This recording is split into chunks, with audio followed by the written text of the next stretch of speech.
So, good day sa inyo mga bossing. So, ayan, puro Kevin 5 yung ikakapit natin ngayon. Ito sa Honda Click mga boss, ayan, pinapakalas na natin. Tapos dito naman sa Miyagi 125, ayan, nakasalpak na yung elbow. Sobrang daming rumoroxy sa atin ng Kevin 5. Paano ba naman kasi mga boss? Napaka-pogi niyang tumunog. Buong buo. Tapos, safe na safe pa sa mga checkpoint at LTO.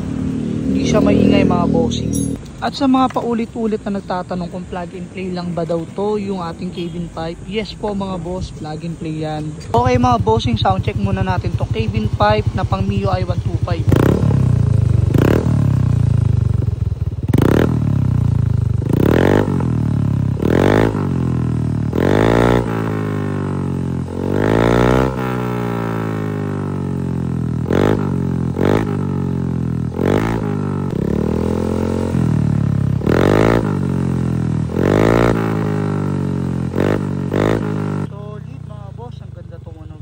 Next naman natin yung Honda Click.